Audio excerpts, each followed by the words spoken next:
ಶುಭೋದಯ. ಇವತ್ತಿನ ತರಗತಿ ಪ್ರಾರಂಭ ಮಾಡುವುದಕ್ಕಿಂತ ಮುಂಚೆ ನಿಮಗೊಂದೆರಡು ಪ್ರಶ್ನೆಗಳನ್ನು ಕೇಳ್ತೀನಿ. ಉತ್ತರ ಹೇಳ್ತೀರಾ? ಜನವರಿ 26ರಂದು ಯಾವ ದಿನಾಚರಣೆ ಆಚರಿಸ್ತೀವಿ? ಯಾವುದು? ಗಣರಾಜ್ಯೋತ್ಸವ. ಹಾಗಾದ್ರೆ ಮಾರ್ಚ್ 8ರಂದು ಯಾವ ದಿನಾಚರಣೆ ಆಚರಿಸ್ತೀವಿ? ಮಹಿಳಾ ದಿನಾಚರಣೆ. ಮಹಿಳಾ ದಿನಾಚರಣೆ.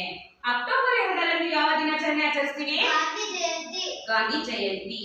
ಹಾಗಾದ್ರೆ ಸೆಪ್ಟೆಂಬರ್ 5ರಂದು ಯಾವ ದಿನಾಚರಣೆ ಆಚರಿಸ್ತೀವಿ? ಶಿಕ್ಷಕರ ದಿನಾಚರಣೆ. ಹಾಗಾದ್ರೆ ಸ್ವತಂತ್ರ ದಿನಾಚರಣೆಯನ್ನು ನಾವು ಯಾವಾಗ ಆಚರಣೆ ಮಾಡ್ತೀವಿ? ಯಾವಾಗ ಸ್ವಾತಂತ್ರ್ಯ ದಿನಾಚರಣೆ. ಅದೇ ಯಾವಾಗ ಆಚರಣೆ ಮಾಡ್ತೀವಿ? ಆಗಸ್ಟ್ 15.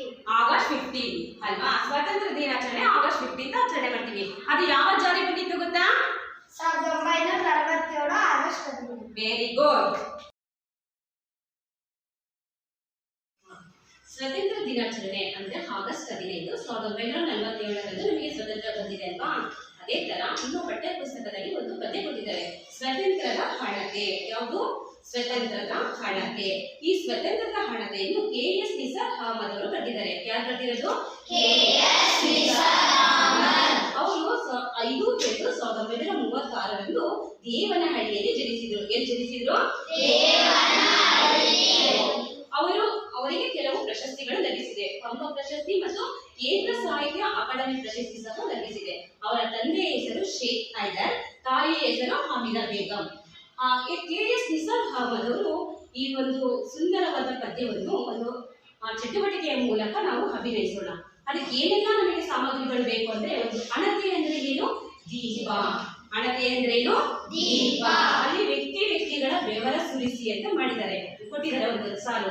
ವ್ಯಕ್ತಿಗಳ ಬೆವರ ಸುರಿಸಿ ಅಂತ ಅಂದ್ರೆ ಇವನೊಬ್ಬ ರೈತ. ಯಾವನೇನು? ರೈತ.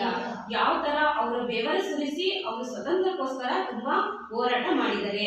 ಅವರೊಬ್ಬರೇ ಹೋರಾಟ ಮಾಡಿಲ್ಲ, ನಮಗೆ ಹಲವಾರು ಜನ ಸ್ವತಂತ್ರ ಹೋರಾಟಗಾರರಿದ್ದಾರಲ್ವಾ, ಅವರೆಲ್ಲ ಏನ್ ಮಾಡಿದ್ರು? ಅವರ ಬೆವರ ಹಾಲಿಗಳನ್ನು ಸೂಸಿ ನಮಗೆ ಸ್ವತಂತ್ರ ತಂದುಕೊಟ್ಟಿದ್ದಾರೆ ಅಂತ ಈ ಪದ್ಯದಲ್ಲಿ ಕೊಟ್ಟಿದ್ದಾರೆ. ಮತ್ತು ಮುಳ್ಳು ಇದೇನು? ಮುಳ್ಳಿನ ಗಿಡ. ಮುಳ್ಳಿನ ಗಿಡದಿಂದ ನಾವು ಬಟ್ಟೆ ಬಿಡಿಸಿದ್ರು ಸಮೇತ, ಮುಳ್ಳಿನ ಗಿಡದಿಂದ ಬಟ್ಟೆ ಬಿಡಿಸಿದ್ರು ಅರ್ಧವೊಂದು ಬಟ್ಟೆನೆ, ಮುಳ್ಳು ಬಿಡಿಸಿದ್ರು ಅರ್ಧವೊಂದು ಬಟ್ಟೆನೆ ಅಲ್ವಾ? ಅದೇ ತರ ನಮಗೆ ಸೂಕ್ಷ್ಮವಾಗಿ ನಮಗೆ ಸ್ವತಂತ್ರವನ್ನು ಅಷ್ಟು ಹೋರಾಟ ಮಾಡಿ ತಂದುಕೊಟ್ಟಿದ್ದಾರೆ ಅಂತ KS ನಿಸಾರ್ ಅಹಮದ್ ಹೇಳ್ತಾ ಇದ್ದಾರೆ. ಹುಲಿಯ ಬಾಯ ಮೇವ ಕಸಿದು ಅಂತ ಹೇಳಿದ್ದಾರೆ. ನಾವು ಹುಲಿಯಿಂದ ಅದೇನಾದ್ರು ಮೇವು ತಿಂತಿದೆ?